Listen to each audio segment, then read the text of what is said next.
Welcome back to Real Family Secrets. Grab your snacks, get comfortable. The people in these stories had every chance to behave themselves. They just chose wrong. Drop a comment and be sure to subscribe. You're going to love it here. My name is Emmett Calloway, and when my father died, he left his logistics company to my two older brothers and a rundown swamp house in Louisiana to me.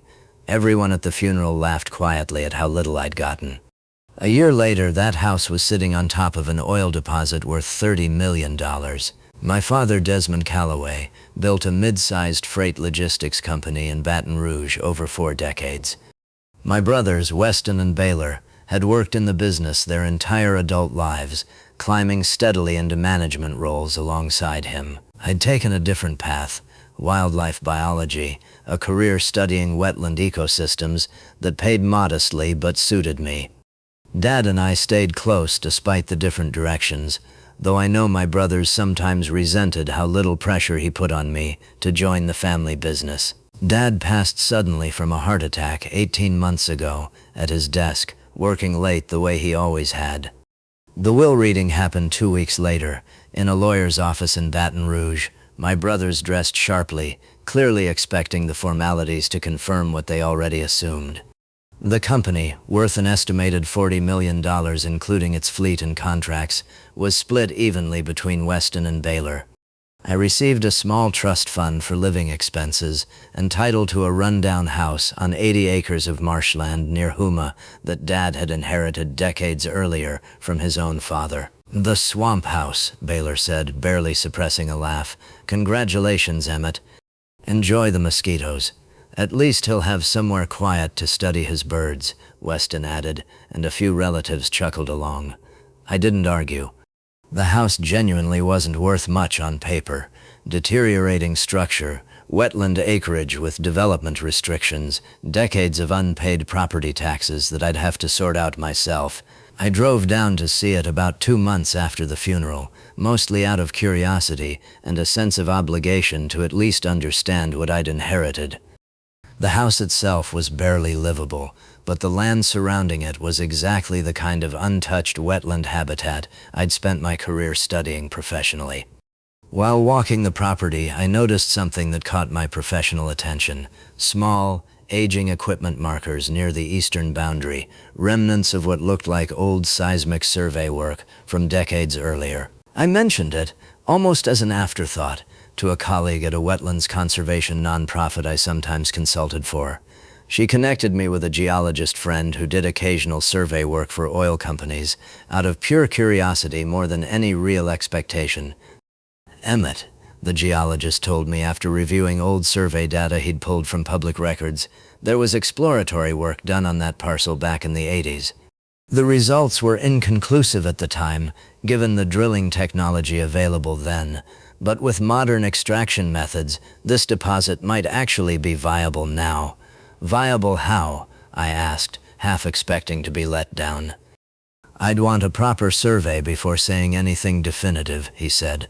"But based on the old data alone, we could be talking about a mid-sized deposit, potentially significant." I hired an independent geological survey team over the following months, funded partly by my modest trust and partly by a small loan against the property itself. The survey took 4 months to complete properly. The results came back estimating a recoverable oil deposit worth approximately $30 million based on current market pricing and extraction feasibility. I sat in my apartment for 2 full days after receiving that report, trying to process what had actually just happened. The worthless swamp house my brothers had laughed about at the will reading was sitting on land worth more than the entire logistics company they'd split between them. I didn't rush to tell anyone. I hired a specialized oil and gas attorney first, someone experienced in mineral rights negotiations, to help me understand exactly what my options were and how to protect my interests before entering any negotiations with extraction companies. It took another 6 months to negotiate a lease agreement with a mid-sized extraction company, one that offered favorable royalty terms in exchange for development rights, while I retained ownership of the land itself. Meanwhile, my brother's situation had shifted considerably. Weston and Baylor, it turned out, had taken on significant debt shortly after Dad's death, expanding the company's fleet aggressively, betting on contracts that hadn't materialized the way they'd projected. By the time my oil lease finalized, I heard through extended family that the logistics company was struggling under the weight of that expansion debt, cutting staff, delaying vendor payments. I reached out to Weston directly about 10 months after the will reading, mostly out of genuine concern rather than any desire to gloat. "How's the business doing?" I asked, during what started as an ordinary phone call. "It's fine," Weston said, though his voice carried the specific strain of someone managing a crisis he didn't want to admit to. "Why do you ask?" "No particular reason," I said. "I just wanted to check in." 3 weeks later, Weston called me back, his tone considerably different. "Emmett, I have to ask you something, and I need you to be honest with me. Is it true you found oil on the swamp property?" "Where did you hear that?" "Baylor's contact at the county recorder's office mentioned a mineral lease filing under your name. Emmett, if that's true, the company could really use an investor right now. We're in trouble, real trouble." I sat with that request for a long moment. The same brothers who'd laughed at my inheritance, who'd called it a joke worth barely acknowledging, were now asking me to rescue the company they'd split evenly and left me out of entirely. "I'll look at the numbers," I told Weston. "But I want to be honest with you both. This isn't a rescue. If I invest, it's a business decision, with real terms, real equity, and real oversight. I'm not doing this as a favor." I brought in my attorney and an independent financial analyst to review the company's actual financial position before agreeing to anything. What I found confirmed Weston's concern was, if anything, understated. The company was roughly $4.2 million in debt, most of it tied to equipment loans against contracts that had fallen through entirely.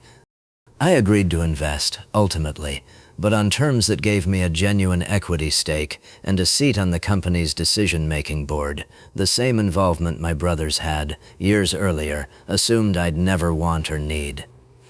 The company stabilized over the following year, restructured, downsized appropriately, and returned to profitability without the reckless expansion debt that had nearly sunk it. My brothers and I have an easier relationship now, oddly enough, built on something closer to actual equal footing than we'd ever had growing up. I still own the swamp house, though I've since built a proper cabin on part of the property, using some of the royalty income to fund the wetland conservation research I actually love. The oil royalties fund most of my work now: habitat restoration projects, conservation grants, work that matters far more to me than the money itself, though I won't pretend the money hasn't made all of it considerably easier. I think about that will reading sometimes, the laughter, the assumption that a rundown house on marshland was some kind of consolation prize. Dad, it turns out, either knew something the rest of us didn't, or simply got remarkably lucky in what he left me. Either way, I've stopped needing anyone's approval of what my inheritance was actually worth. If this story moved you, subscribe for more real family stories, and tell us in the comments, do you think your father was rewarding you, or just got lucky?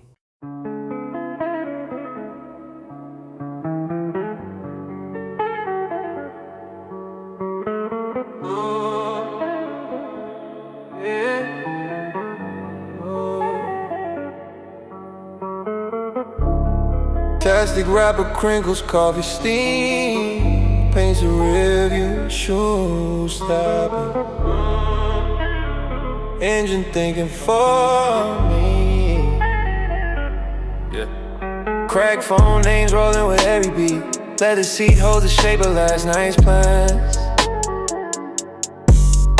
Missed calls, receipts, hope stuffed in jacket sleeves. Famous for skipping out when words get thin. I count pockets instead of promises. Dusty dashboard, tangled headphones, my only audience. How many seconds can you buy with secrets? Fumbling for answers and faded messages. Home's a place between rings. Regrets spelled backwards in license plates. Let me pass by, headlight flickers telling stories. Guilt rides silent but always finds a window. Every turn a memory stubborn and loud. I'll make peace mixed with what I can't revisit. Breathing slow, suitcase grins in the trunk. Blue lighter, vision blurred by honest laughter. She sits close, reading my playlist like a diary. We trade meaning for momentum, no need for confessions. Her eye rolls, forgive her lips can't. Rest stops for dreams unwrapped and left behind. History scribbled in empty cups and napkins. Eyelids drooping, morning buzz, steering wheel creaks a question. Tomorrow flickers in a gas station light. I talk to no one when I drive. Answers out on the curb or whistles through cracked windows. Distance makes the music louder. Review collects everything I outgrew. If you catch me at the red light, just nod and let the moment go. True flashes between signals, never stops for long. Key clicks, new air in my lungs. Steps echo behind a closing door. Sun clouds of glass, start again. Same shoes, different story.